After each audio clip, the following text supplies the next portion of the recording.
If you're looking for the best possible strategy against Hydra, then you're exactly where you need to be.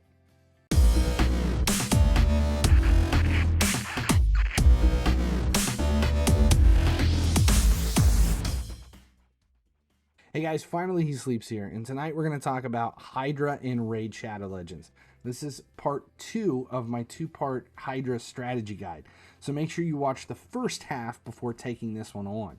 In the first part, we talked about the strengths and weaknesses of the 6 Hydra heads. In this second part, we're going to take all of that knowledge from the first half and then implement it into strategy. First though, make sure you subscribe here on YouTube. It's easy and free, and it does make a difference here on the channel, so thank you for hitting that button. Okay, building a team defensively. The first thing you need to know is what you need to bring to your team based off the heads in rotation. So we'll go through all 6 heads. If the head of Torment is in, you're going to want Veils and maybe a way to deflect Fear and True Fear using maybe Inquisitor Shamil. If the head of Suffering is in, you'll want an AoE Strengthen and Hex debuffs. If the head of Mischief is in, you'll go from want to need for those Hex debuffs.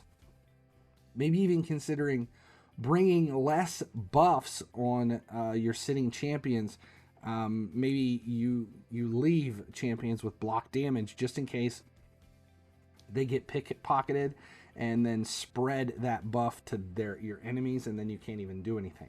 If the head of Blight is in, you'll need block buffs and or HP burn.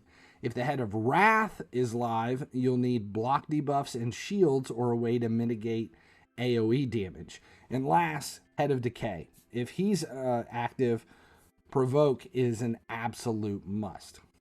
Okay, so paying attention to the starting heads is important, but if you're pulling up big numbers and killing off heads so the bench gets rotated in, you'll need to be able to deal with all 6 heads, especially in the lower levels of battle. So let's recap that. Here's the debuffs you need: Provoke, block buffs, HP burn, and Veils are Strengthen, shields, block, debuffs, and maybe block damage. Okay, so we just talked about defense. So let's talk about support versus damage. If you have the defense that you need and you're laying down the buffs and the debuffs and everything, that takes care of keeping you alive. But how do you then put up big numbers on the board? Just like with any boss in the game, it's a balancing act between staying alive and laying down damage. Now, like the Demon Lord, you can't kill the Hydra, so staying in the fight as long as possible is key to higher scores. Like you do with any boss, first you need to slow them down, speed your team up, and weaken them so that the damage that you do lay, it gives down maximum numbers on the output.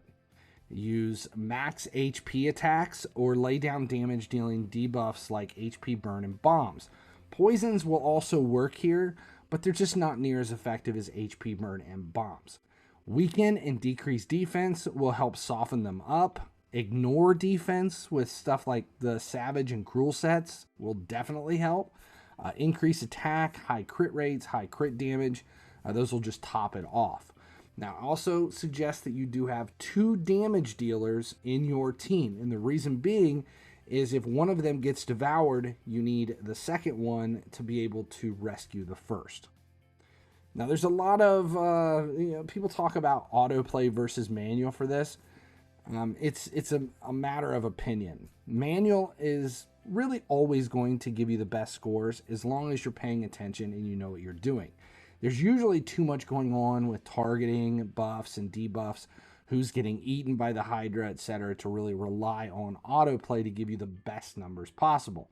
That doesn't mean you can't autoplay, especially in the lower tiers. I mean, we're watching autoplay right now. Running on auto, though, can also wreak havoc when the head of Mischief is in play, because as soon as you've buffed your team, he can steal those buffs and then use them against you. Let's talk about getting devoured.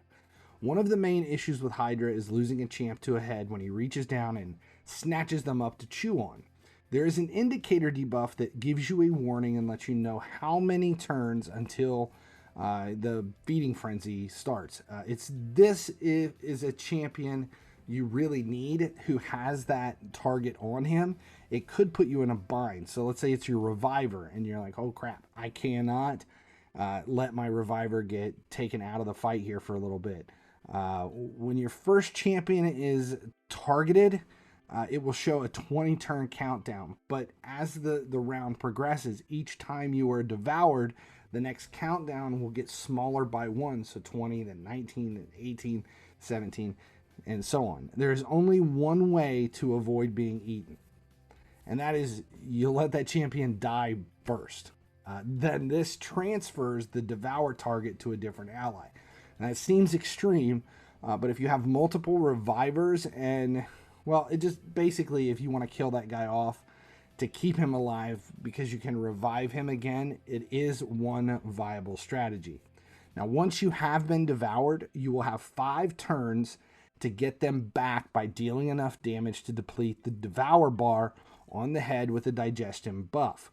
The higher the level of Hydra, the more damage you have to lay down to get the head to spit out your ally. First one eaten is always 5 turns, but that's going to decrease by 1 for each subsequent ally devoured. Now, the first ally that will be targeted each round is your champion with the highest crit damage, which sucks because that's usually your damage dealer. But after that, it goes random, with the rule that the same champion will not be targeted twice in a row unless there are no other options.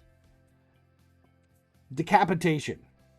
So if you've laid down enough damage and are able to deplete the HP meter completely on one of the heads, it will, well, it kind of explodes, leaving a decapitated neck cavity.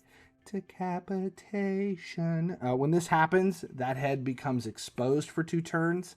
There are several things to factor in here when this happens, so pay attention. Number 1, each head does something when it goes kaput. It's their passive decapitation effect, which is actually a really awesome name for it. The Head of Torment removes all fear and true fear from your team and then places a veil on 2 random champs. Decay will heal your team by 30% of their max HP. It restores 50% of the max HP of anyone whose HP has been destroyed by the Head of Decay's passive. Blight inflicts damage on any of the other Hydra heads under an HP burn debuff. So if you're going to kill off Blight, make sure you've got HP burns on everybody first. Suffering places a shield buff on your team for 2 turns, equal to 30% of their max HP. Mischief fully depletes the turn meter of all the other Hydra heads. And then Wrath inflicts damage on all other Hydra heads. And if this head is under a Vengeance buff when it explodes, that damage dealt increases, and there's a 25% chance of placing a Leech debuff on all the other Hydra heads for 2 turns. So that passive, when they blow up, is huge as long as you understand when to blow them up. And the turn meter doesn't change either when a head is decapitated. Now that means if it's almost full, like if the Hydra head is just about to have a turn and you chop it off, that turn meter is just going to fill up. You're really only getting 1 turn out of them instead of 2. So you have to wait to deal the death blow as soon as it takes a turn, so that you can maximize your time with an exposed neck. Number 3, any debuff on the head before it explodes, poof, explodes with the head. So for maximum points, you'll have to then come in and lay down noob debuffs before inflicting heavy damage on that big exposed wound on the neck. 4, while the head is missing, damage increases by 200%. So this is the perfect time to throw everything you have at that stump. Some people will go into the Hydra and it's like they'll chop a head off and then they'll say, okay, I don't have to worry about that head.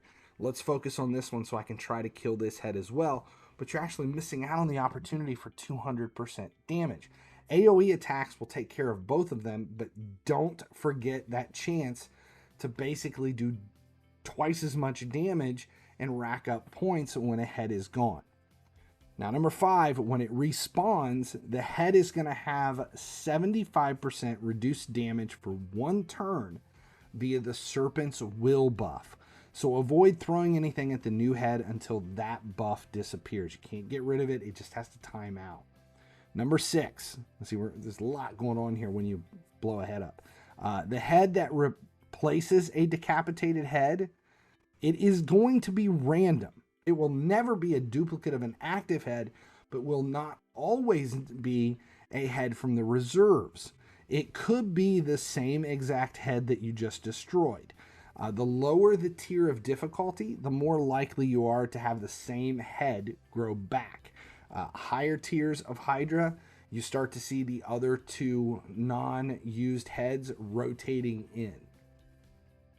All right, let's talk about maximizing your rewards. Not only maximizing damage in the battle, but maximizing your rewards in the chests that you get at the end of the rotation is really important. More importantly, is working together with your clan to throw up big numbers in the Hydra clash. Be aware of which champions you're using because you'll have 3 keys each week. If you put your best champions in on the first key or overload one aspect in one team, it could hurt you overall in the rest of your teams. For instance, if you have, let's say you only got 1 or 2 champions that are able to lay down hexes or have an AoE provoke, don't double team them up in one team and leave the rest of your teams weaker in the process. Pay attention to how many points are needed to reach the next tier of rewards.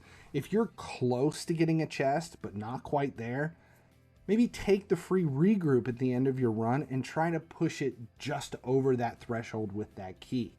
Now, if you're already at max rewards for one difficulty level, it may be more beneficial to tackle another difficulty level with your remaining keys and pick up a second chest. That also helps in the Hydra clash. Work together with your clan.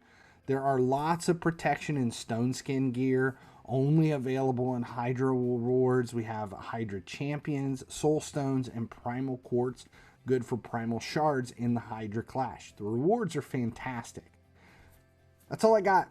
Take that information and go forth. Whoop some Hydra ass. Hope that helps. If it did, make sure you subscribe here at YouTube so you never miss when a video goes live.